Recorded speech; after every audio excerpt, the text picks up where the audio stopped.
Thank you all for joining us this evening for the Warrenville Historical Society's plein air demonstration in history with Maggie Capettini.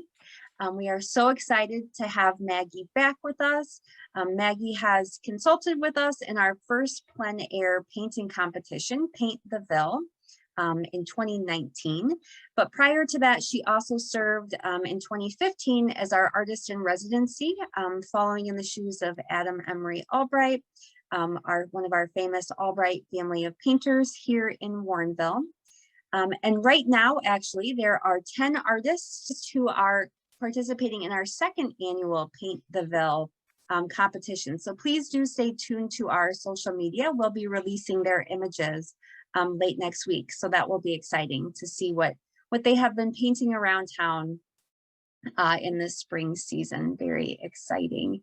And this program, as well as the full Paint the Ville competition, is funded by a City of Warrenville hotel tax grant. So we are very grateful to the city for granting us this and allowing us to put on this wonderful program.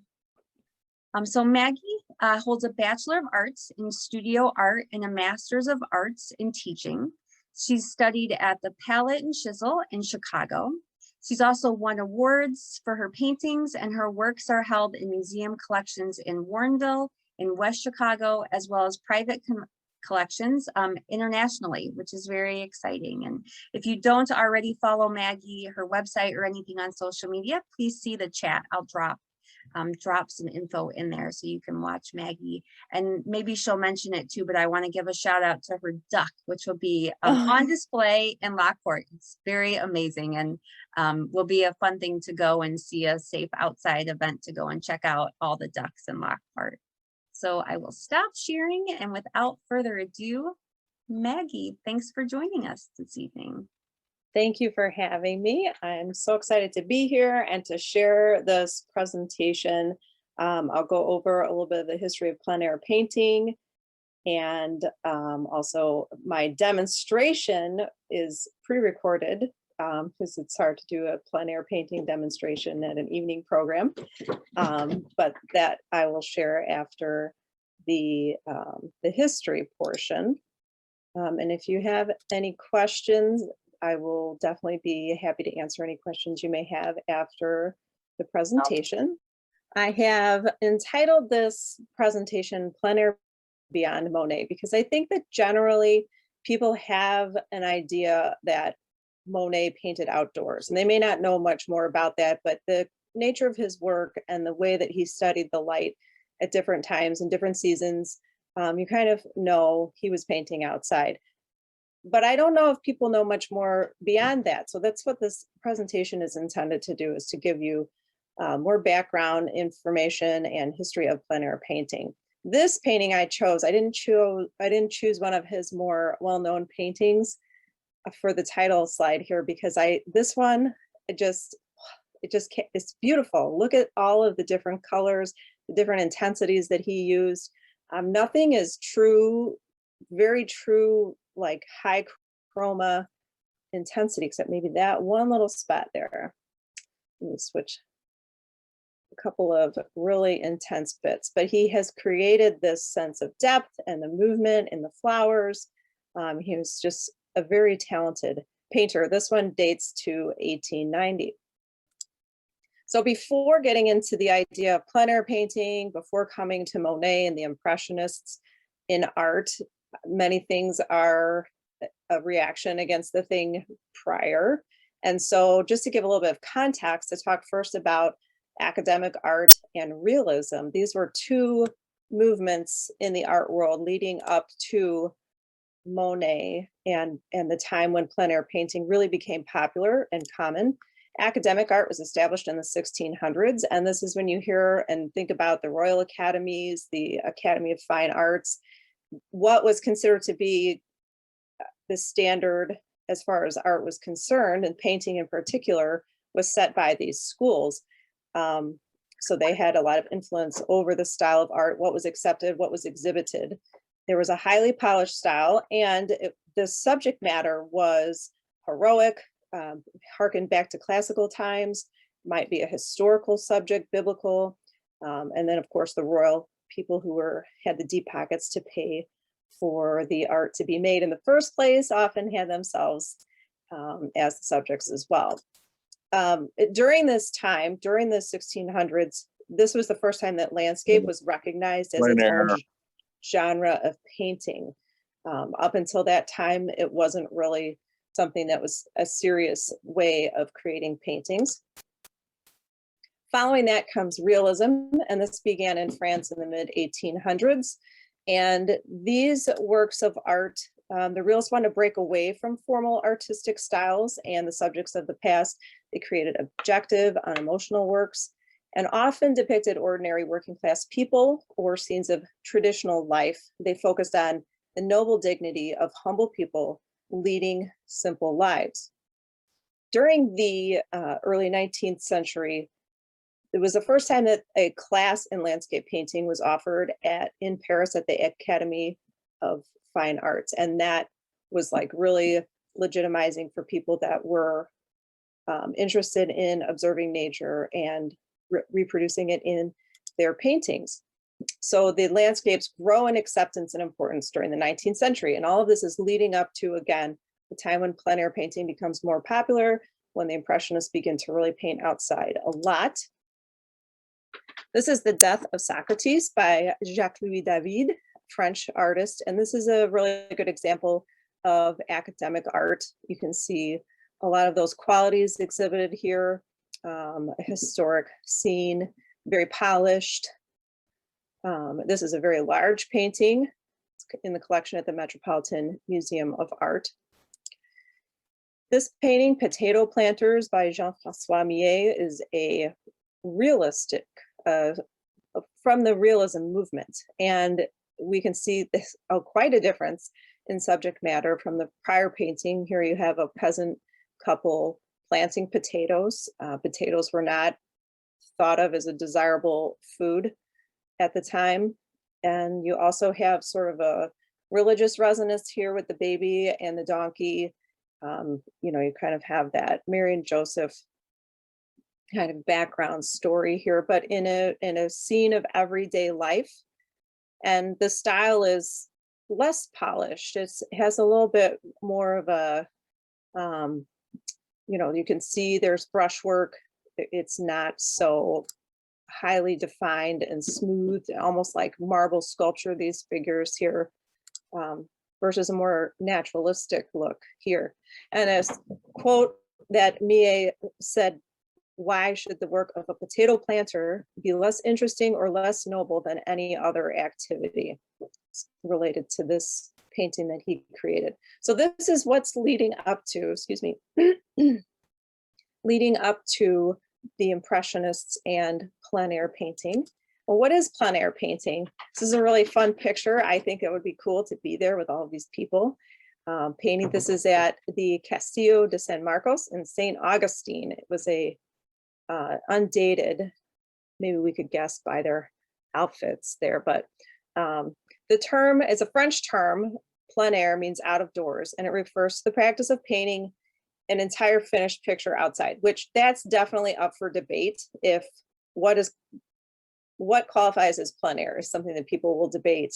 Does the whole painting have to be completed outside, or is it just a portion? And what portion is that then? But in general, a painting that is painted outdoors, mostly painted outdoors, is what a plein air painting was. So painters did study outdoors. They would create pencil or ink sketches, watercolor paintings.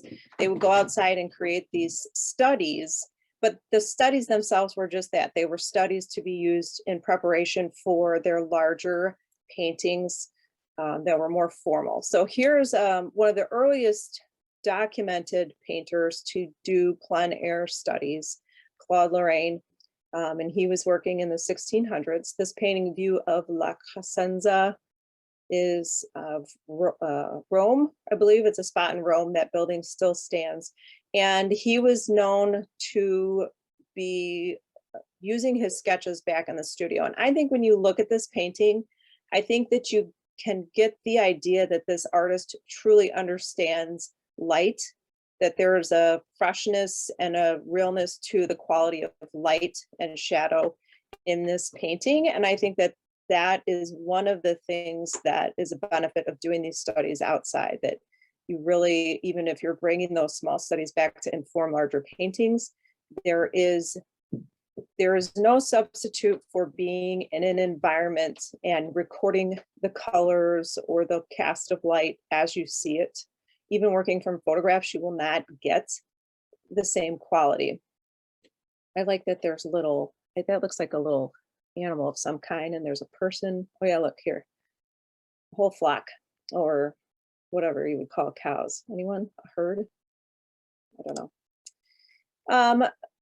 This man, Pierre-Henri de Valenciennes, was a French painter working in the mid to late 1700s.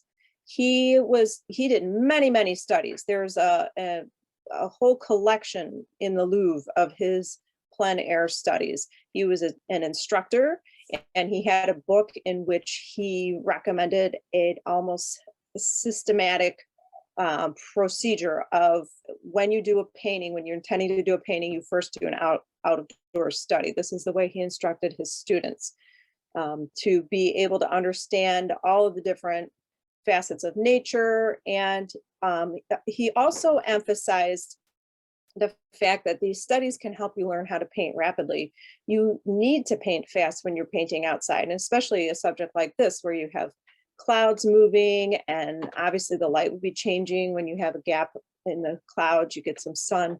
And so painting outside really forces you to paint quickly. And that, so these little studies were a way to improve that skill, which, speaking from experience, can translate into how you paint in the studio. This name you may be familiar with, John Constable. He is one of the most significant plein air painters of the 19th century. And a couple things to point out about this example of his plein air work. First of all, it's painted in the early 1800s. The size, to me, this painting, so it's about 7 by about 10.5 inches, not very big at all, but it feels like a really big painting. So when we see paintings on the screen, you don't always know, like, is that a big painting, a little painting? But seeing this, to me, it feels like a really big painting. And I would love to see it in person, and to really see how it reads at its actual size. But his bold brushwork, and again, you can feel that immediacy. You can feel like there's wind, like the crispness of the air, the way the light is falling. That's really unique to plein air painting. And I love this quote because I agree with it. Painting is but another word for feeling. That's just a very cool way to encapsulate the experience of painting. And around the same time in France, we have the Barbizon School, and they were the first group of artists who spent a fair amount of time painting outdoors. They were in the forest of Fontainebleau in France, and I have a couple of examples. This first one is by Augustin Infantin, and the title, An Artist Painting in the Forest of Fontainebleau. Here's the artist, and I also like this little guy up here. He's probably not a little guy, he's a man.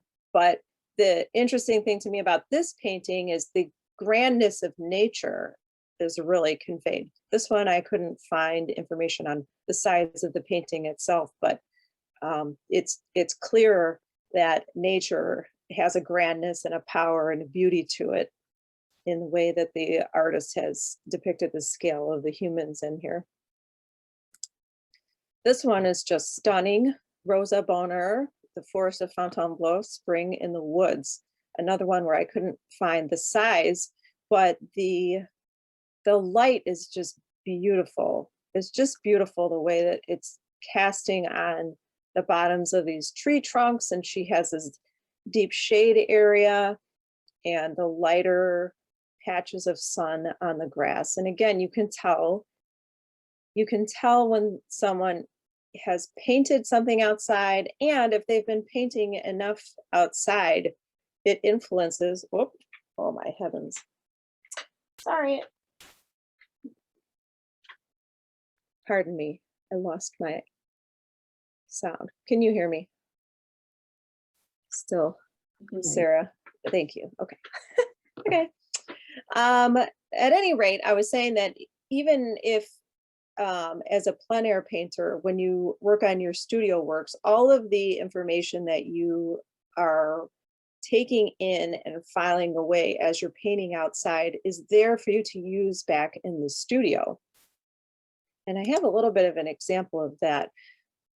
Across the pond in the United States, the Hudson River School, led by Thomas Cole, was also another group around the same time that was doing a lot of plein air painting in upstate New York. And what I have to share with you here is, this is titled Sketch for View from Mount Holyoke in Northampton, Massachusetts, after a thunderstorm. And the size on this one is 5.5 inches by 9.5 about. And so this is a very small work. It is a study. He would have been out in nature doing this from life.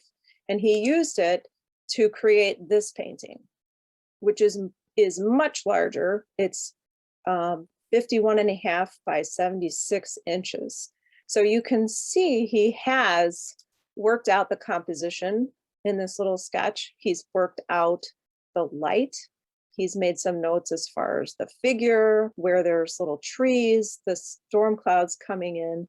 And he may have done many studies or several studies or a combination of pencil and this, different mediums, but this is his finished painting. So it's interesting to see how much of the original composition primarily is very much worked out in that very small study that he then translates into this very formal and finished painting.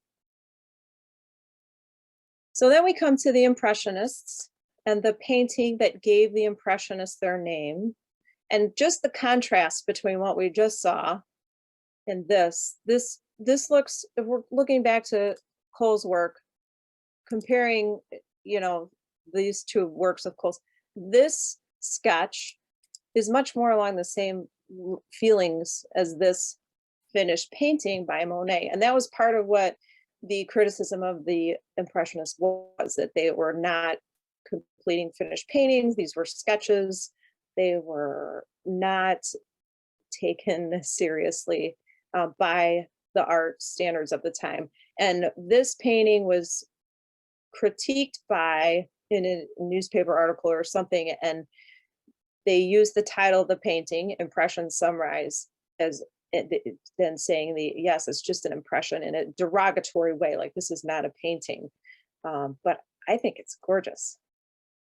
It's really beautiful. And I think, to me, it's actually more challenging to do something like, there's a lot of restraint. There's a lot of control of color and value going on here, but there must also be a lot of restraint from stopping oneself from putting in too many details to take away from this feeling of this kind of misty sunrise. This is in a museum in France. I like this painting because it is John Singer Sargent, who is born American but became an expatriate. It's of Monet. Sargent's painted a lot of plein air. He's known mostly for his portraiture, his grand portraits, but he did a lot of plein air paintings, a lot of watercolors in plein air. This one is oil.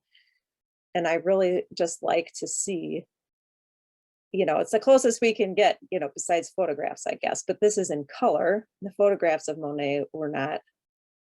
A lot of beautiful light, again, in this Sargent. Sorolla is a very skilled and very prolific plein air painter. He would paint on the beach in Spain. He was so prolific that in 1906, he had a show in Paris where he exhibited 497 works. In Berlin, the following year, he exhibited 280 works. And then in 1909 in New York, he exhibited 356 works. I don't know if any of those were repeats, but even if you have, almost 500 paintings that you can show. That's a lot, and his paintings are large. He would bring like really big canvases to the beach, and he had this canopy tent he would rig up, and he would paint out at the beach. There is at least one Sorolla at the Art Institute, and it's a beautiful painting of two girls in white at the beach with the like full sun, and one of them is sort of guarding her eyes from the sun. And if you have not seen that, you should go down to the Art Institute. And speaking of which, they also have a Monet exhibit there through June 14th, I believe. So that would be worth a trip down as well. In Russia, they put a lot of emphasis on plein air painting in their modern art schools. Plein air painting is part of what art students do. And they have a lot of really beautiful paintings. This one is a historic painting from 1904 called March Snow. And I really love the way the light falls here, but this is also a good example of what I see in the Russian plein air painters I follow today on Instagram.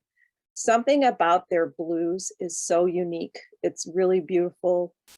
I've never been to Russia. Maybe there's something about the quality of the light, or maybe it's the paint colors that they're combining.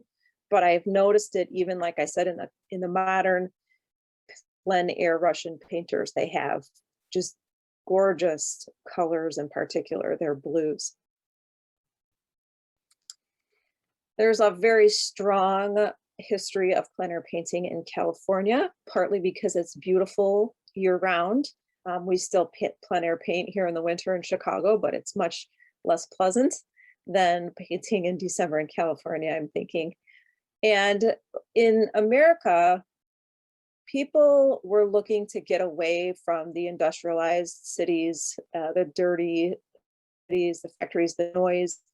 And so these little artist hamlets cropped up in the countrysides, and there were some in California, Ogunquit, Maine, Provincetown, Massachusetts. There are all these little enclaves where artists would go and gather, and in many cases paint outdoors together. So this one by Anna Althea Hills, Sunshine and Shadow at Orange County Park, California. I don't know if Orange County is out, it's probably not. I don't know if that's urban or not where this setting is, but beautiful light. It's sort of like the theme throughout plein air painting, that artists are really able to capture light and color. And I really like the way that she has put the textural paint on this bark that seems like a cedar tree or something, which would have textural bark. And so the way she's laid her paint on kind of imitates that. So that is a brief history of plein air painting across centuries and continents.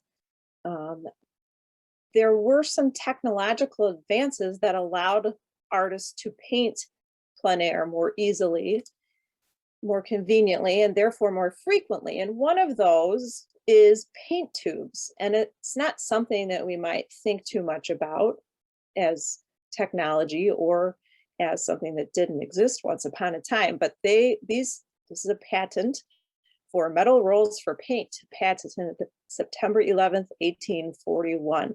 So prior to that, if an artist wanted to take, well, for one thing, prior to that, artists often had to mix their own paints. They would get the pigment, they would mix it with a binder and store it in jars. So if we look, here's an example. This is Constable's plein air, one of his plein air boxes. And you can see that these are his tubes of paint. They're glass paints he would have mixed himself. And this was the most convenient way to take them outside. So Renoir has a quote: "Without colors in tubes, there would be no Cezanne, no Monet, no Pissarro, no Impressionism." So this shows the pigments, and there are painters who today choose to mix their own paints. So you can buy pigments. This shows the process of grinding the pigments. This is like a heavy glass, like almost if you think of like a mortar and pestle, similar to that. on a glass, like a thick glass plate, and there's you mix the pigment with the binder and you grind it and you scrape it back together and grind it. So it's a labor intensive process that takes time. Mid 1800s, we have the technology of paint tubes. And so artists then can take their paints outside without having to worry about glass breaking. Other means of transportation that had been used were animal bladders, which gross, but also apparently they were leaky, not reliable. So the other part of this is that the paints were preserved better in tubes. And so the artists were able to apply paint more thickly because they had a larger supply. And so there was a change in the way that paint was laid down as well. The box easel is an invention. Here's a modern example. This is a lot like the easel that I have behind me. It has legs that fold up. It has a little drawer you can store things in. It holds your panel, but also when you fold everything down, it can carry your wet painting for you as well. And I have this lovely picture of Paul Cézanne modeling his box easel packed up on his back. It looks as though he has a model where the legs actually detach from the box itself. And I really like this picture of Camille Pissarro with this, it must be a custom easel that with wheels on it. I feel like someday I may need to get myself one of those. So those are a couple of technologies that allowed for the proliferation of plein air painting. Paint chemistry didn't really allow for plein air painting, but I think that it probably made plein air painting a lot more exciting, because in the late 1800s, there became a lot more options as far as colors go, because there were chemically created paints that were invented. And so we're not relying just on our cadmiums and our cobalts and our paints that are made from natural elements, but now we have these sort of lab created colors, which gave painters a lot more variety of colors to choose from. And something we are familiar with here in Chicago, the technology of railroads also made plein air painting more popular, because you could more quickly get to the countryside. You could leave the city if you weren't interested in painting urban scenes. Artists could gather together at certain points. And so that technology also influenced plein air painting. And this is, I love maps. Here's a cool map series that shows the development of railroads in France in 1850. You can see there's just a few, similar to the development in the United States, where from like the 1840s through the 1880s, there was like this explosion of railroads across the country. So you can see, this is new for the time, 1870, that you could get all throughout the country of France by railroad. That was something that was pretty new. And the plein air painters and the Impressionists took advantage of that technology. So I did put just a little bit in here about Warrenville's own plein air history. There's a photograph of Adam Emery Albright. And Sarah mentioned that I had studied at Palette and Chisel, and Adam was actually a member of the Palette and Chisel at one time. So that's one of the oldest art academies in the city of Chicago, still having classes to this day. And this is a painting at the Warrenville Historical Society. It's kind of interesting to think about Adam as a plein air painter, I think, because he was kind of began his serious painting study right around the time that the Impressionists were really heavy and deep into what they were doing. And so to think about, how that influenced him is kind of interesting. So he began his formal study of art at Chicago Academy of Fine Arts in the early 1880s. And as he got into really solidly with his own painting style, painting in the countryside and painting children, he was painting outdoors as much as possible. He moved to Warrenville in 1924 and established the studio at a disused Methodist church dating to 1858, which I would love to find a vacant church and have an art studio at it. I'm driving around looking for empty churches. I haven't found one yet. He used local children as models and often painted along the DuPage River behind his studio. And he lives and paints in Warrenville until his death in 1957. And you can see, if you are a person of Warrenville, you already probably have seen in person the church itself. This is a historic photo of Adam here with perhaps one of his models. And he has his easel set up outside the church there. And then the modern picture of how the building looks today. And they have one of Adam's paint boxes at the museum, which is really cool. So I highly recommend a visit to see that aspect of Warrenville's history to learn more about it. So now there's this big modern movement of plein air painting. There's a plein air magazine, there's an annual plein air convention. Here's the plein air painting hashtag on Instagram, 625,000 posts. Look at this tiny little, people make plein air boxes out of Altoid tins. It's just, a lot of people are really excited about it and painting outside themselves. It is a worldwide movement. And I think a lot of that is due to the fact that the world is smaller, that I can say that I follow Russian painters and I can notice that their blues are all similar and interesting to me. That's not possible if you don't have the internet, if you don't have social media. For all the negatives of it, there are many positives as well. Paint outs, either sometimes art organizations have paint outs, sometimes artists just get together and call it a paint out, gathering at an outdoor space and everyone painting in the same area. There are competitions, plein air painting competitions. A lot of times the competitions will involve a quick draw or a quick paint where you come to the event with your blank canvas or your paper or whatever support you want to paint on. They stamp you and write the time and record it on their log, and you have the quick paints I've participated in are 2 hours or 2.5 hours to finish a painting. And then you come back and you check it in, they write down your time and you frame it wet and you hang it wet, and people come to see it. Sometimes people buy the paintings, but it's really cool to see what everyone does in that short amount of time. And it's exciting. It's like, I was not really ever a sports person, but this is like, it's like that kind of an event for artists. And of course, there's exhibits and shows and sales. What I like about plein air painting is that it is a celebration. Often when there's events, it's a celebration of a town, a celebration of nature, a celebration of a region or of a history. Paint the Ville celebrates Warrenville, and naturally with the historic buildings and that becomes part of the painting. So you're also celebrating the history of Warrenville as well.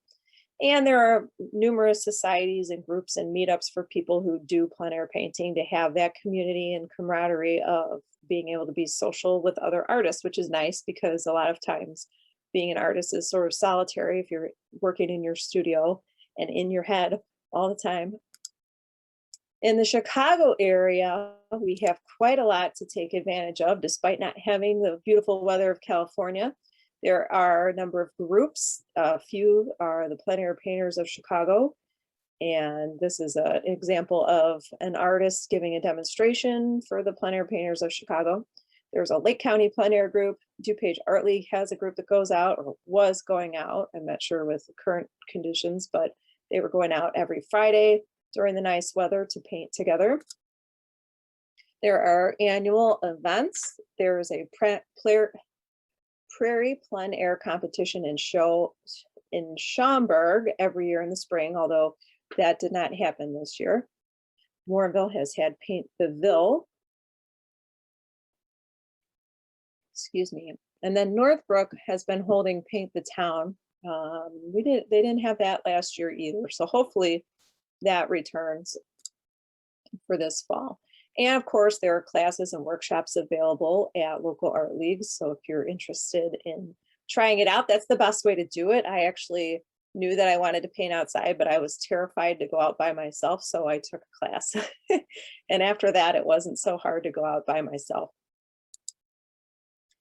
And online sharing groups on Instagram. There's Facebook groups for plein air painting. There's a suburban plein air painters, Illinois plein air painters. The plein air painters of Chicago has a group. So there's a lot of community around the plein air painting movement as well.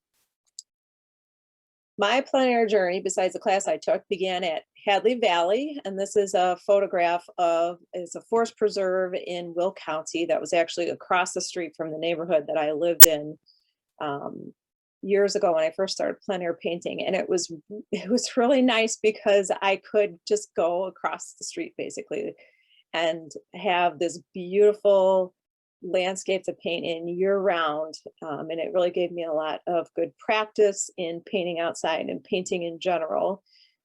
So here's just one example of the many paintings that I made in Hadley Valley.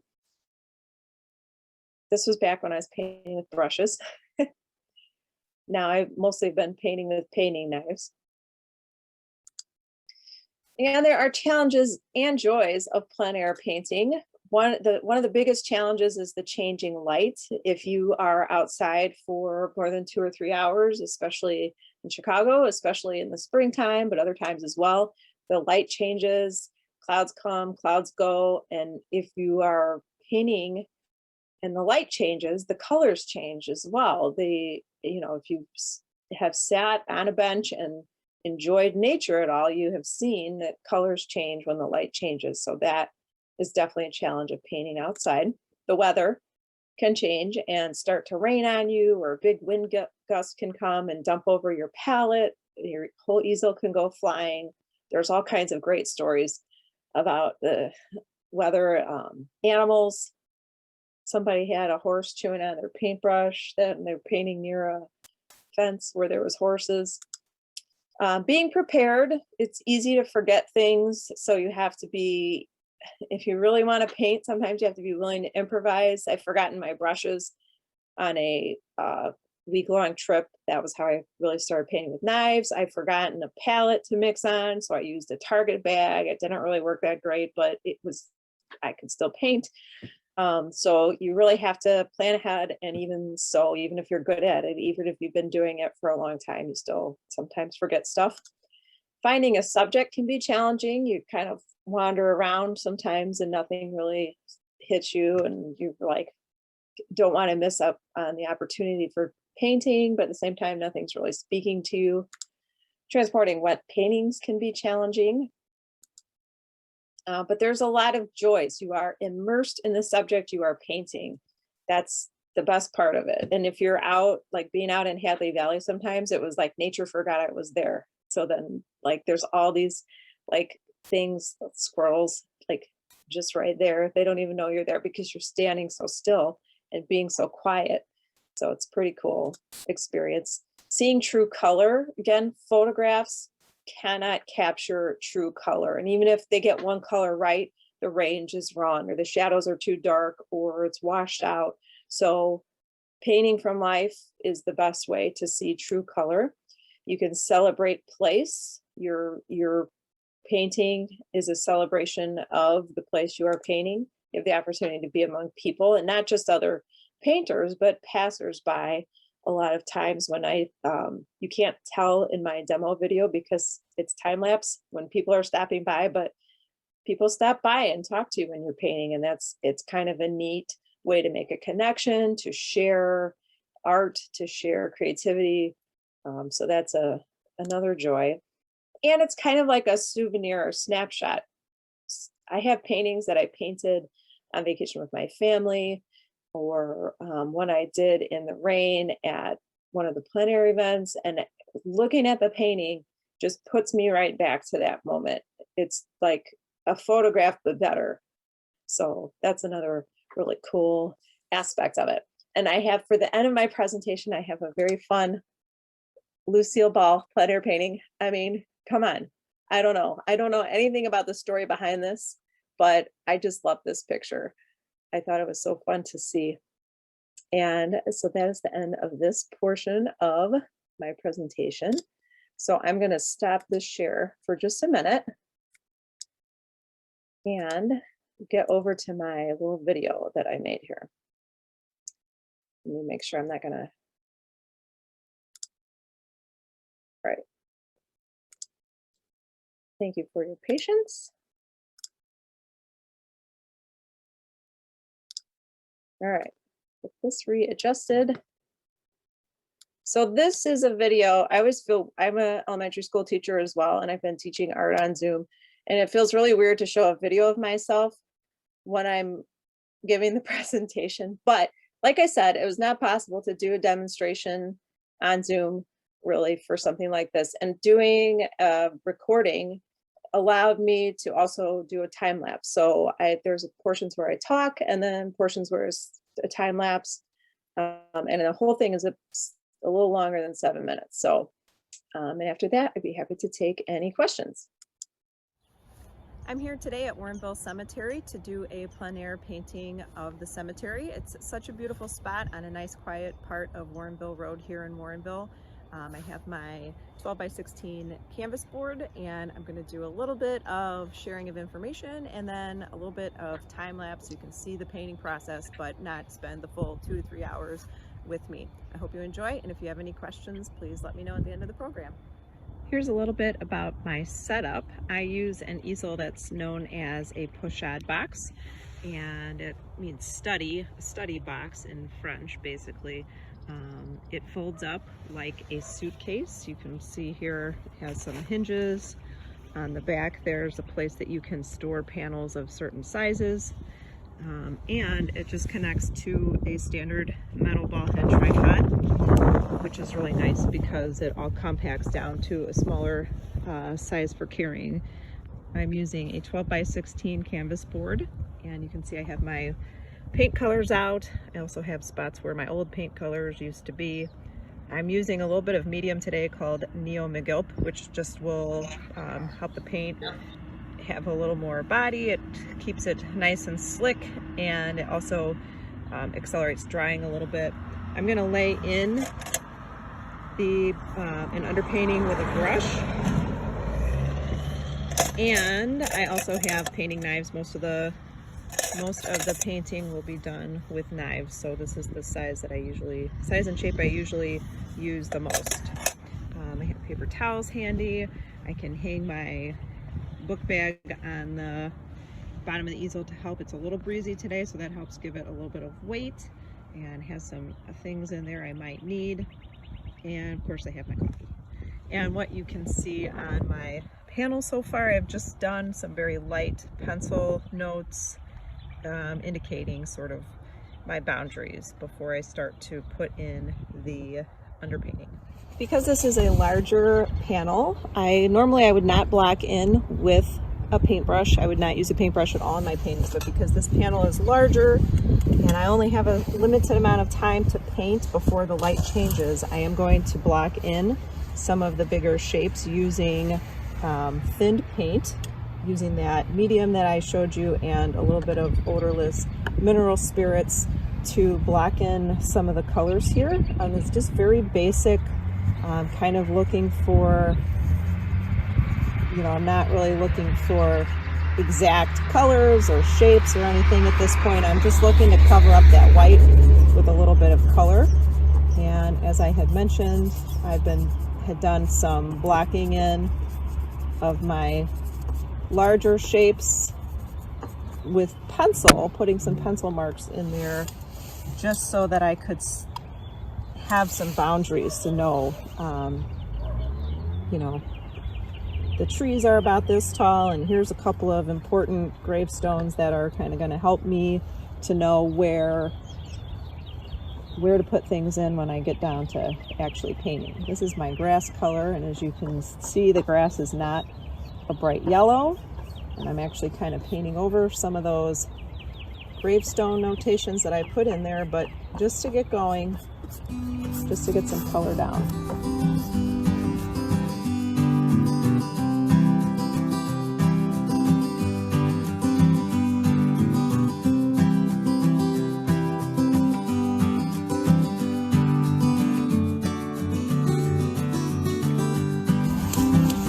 So that's about all that I will do with the brush, and from this point on I will paint with the painting knives and begin blocking in. I'm probably going to start with the headstones because they are the cemetery. That's what makes the cemetery. And the pattern, I chose this spot to stand partly because I like the trees and the composition here to give it sort of an anchor.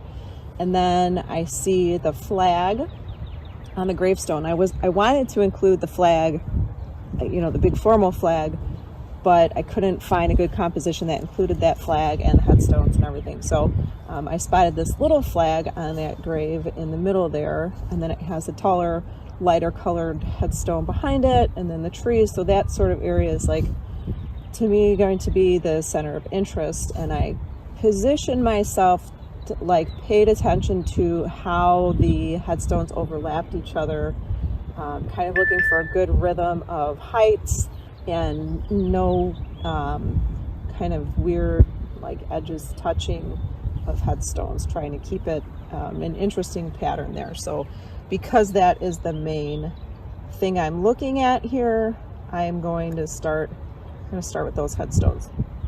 And I think I'm going to just put them in to begin with as light and shadow areas, the light side and the shadow side of all of these, and kind of with a similar, they're not all the same color, but they're similar. So maybe I'll make a couple of different shadow and light colors. And I usually will start with the shadow.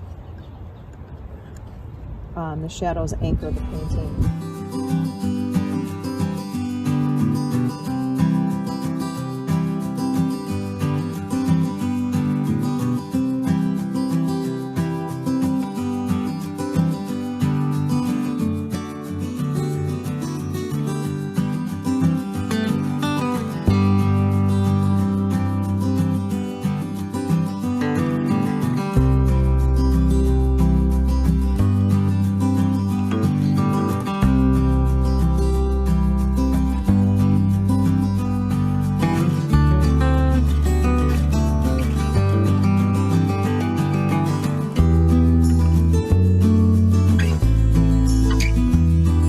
So I've got to a point where I'm going to stop for now working in the field. I'm pretty happy with where this is at right now, but it will probably need a little bit of adjusting and polishing back in the studio, filling in gaps maybe. These part of the leaves look like they're standing out a little too much contrast in there.